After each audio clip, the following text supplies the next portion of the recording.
E dando continuidade à nossa aula, vou nomear essa aula de aula 02, onde eu falarei brevemente sobre a formação de Recife.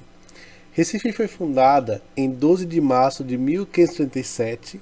Notem aí que 37 anos após a chegada dos portugueses, mas alguns anos depois da chegada, da fundação, perdão, de Olinda, pelos colonizadores liderados por Duarte Coelho. A cidade foi estabelecida como um ponto estratégico para a defesa da costa nordeste do Brasil contra invasões estrangeiras. Sua localização privilegiada contribuiu para o crescimento e a economia açucareira, já que era um ponto de partida para o transporte do açúcar produzido nas áreas circundantes. Vamos lá, por que a palavra Recife? Esse nome surge a partir da quantidade de arrecifes que era visto lá na orla marítima.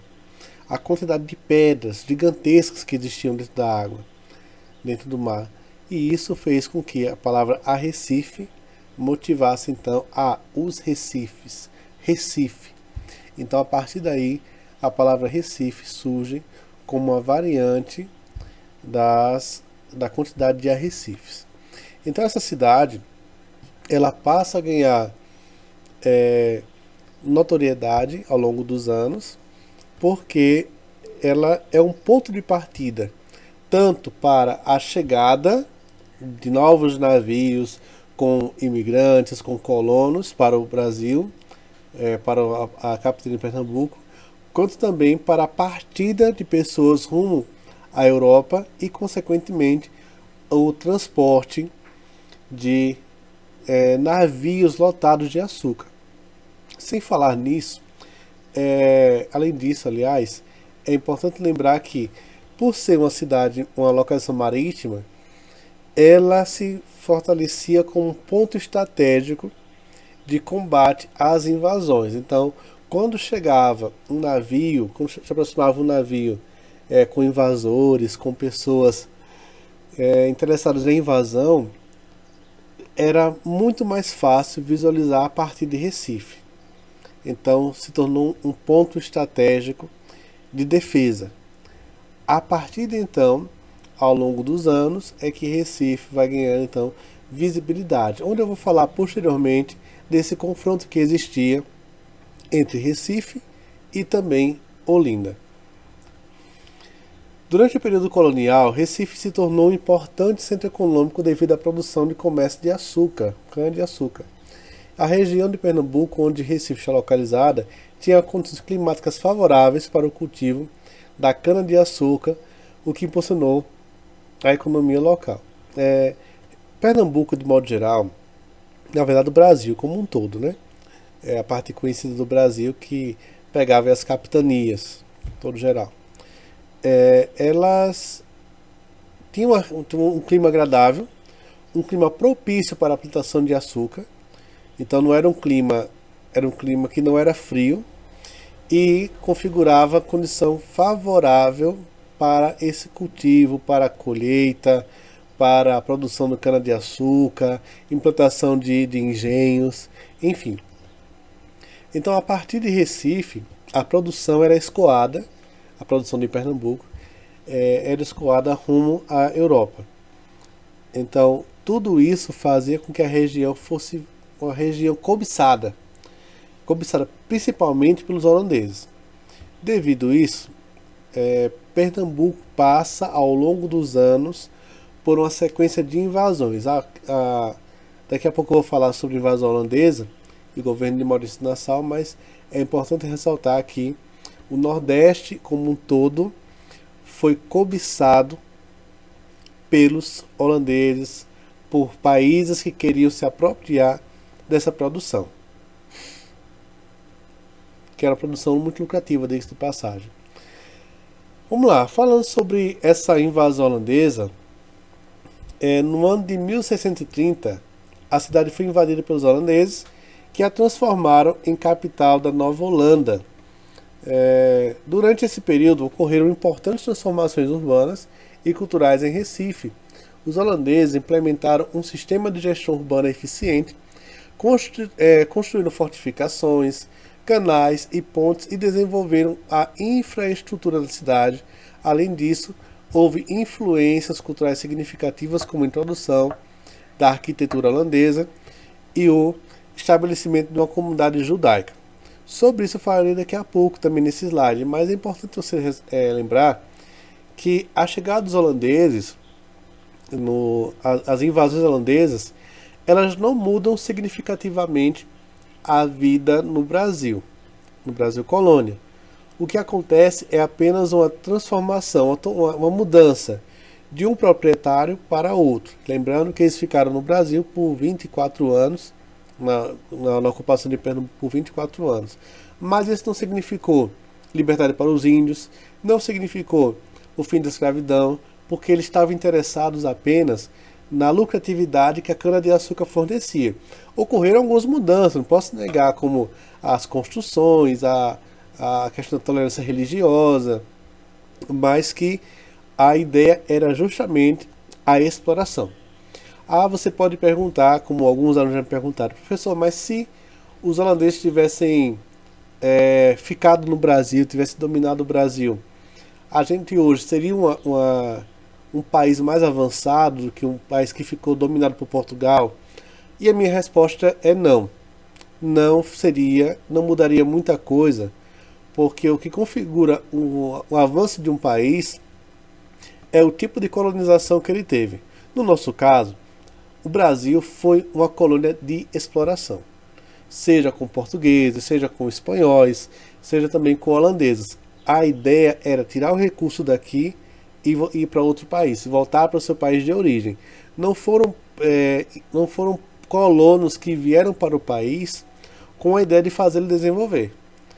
Então, pensar que o Brasil seria um país mais avançado com a presença holandesa, eu considero um equívoco, porque o tipo de colonização era exploração. Isso permanece até hoje, mas isso é tema para outra aula. Nesse caso, com a chegada dos holandeses aqui, os portugueses perdem um pouco esse poderio na região.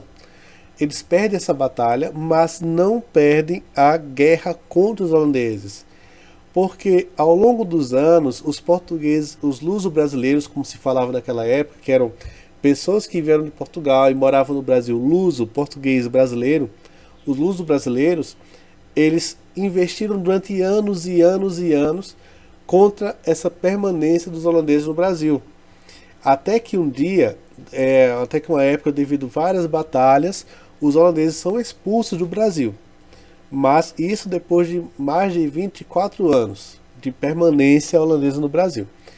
E eu posso falar também que a colonização holandesa deixou muitas marcas no Nordeste, principalmente nessa parte entre Pernambuco e Alagoas. Se você for na região, aqui na região do sertão alagoano, do sertão pernambucano, você verá ainda algumas pessoas que descendem de holandeses, mas que nem sabem.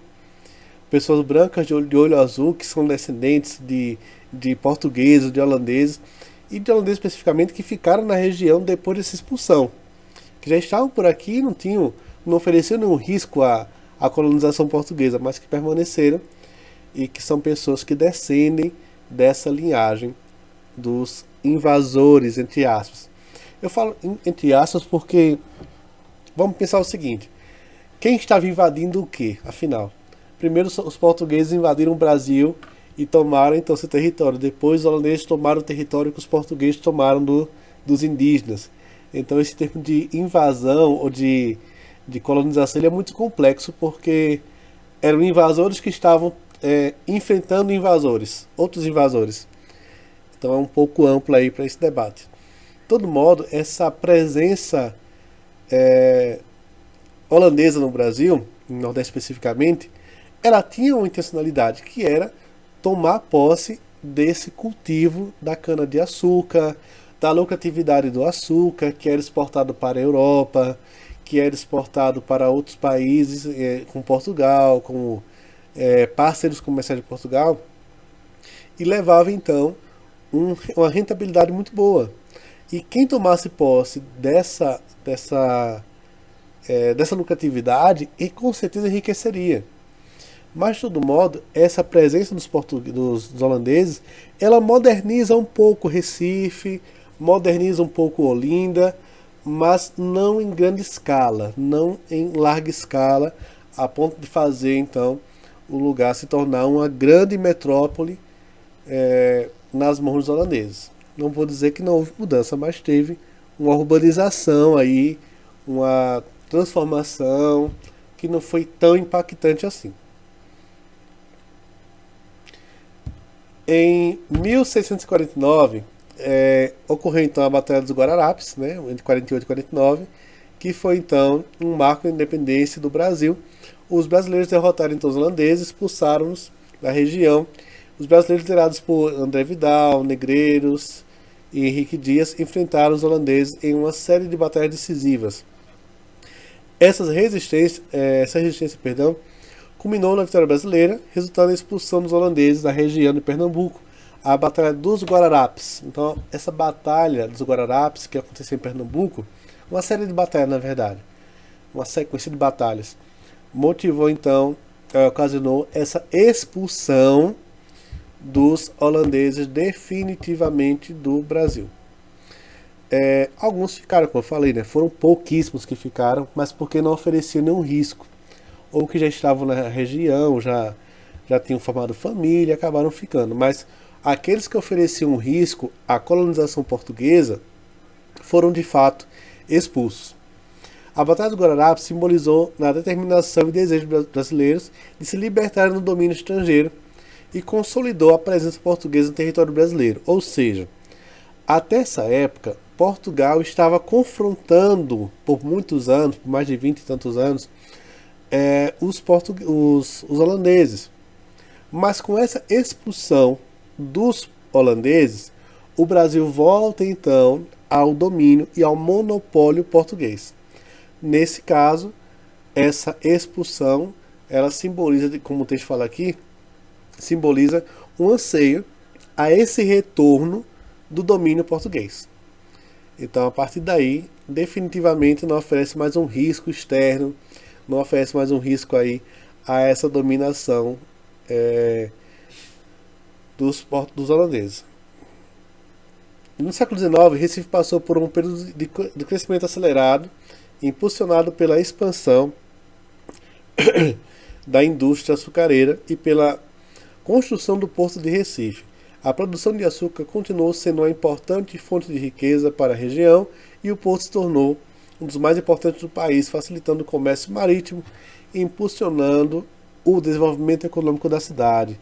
Esse crescimento industrial e infraestrutural contribuiu para a consolidação de Recife como centro econômico e comercial no Nordeste brasileiro. Então, no século XIX, Recife já estava consolidado como a capital, logicamente, como eu já falei com vocês.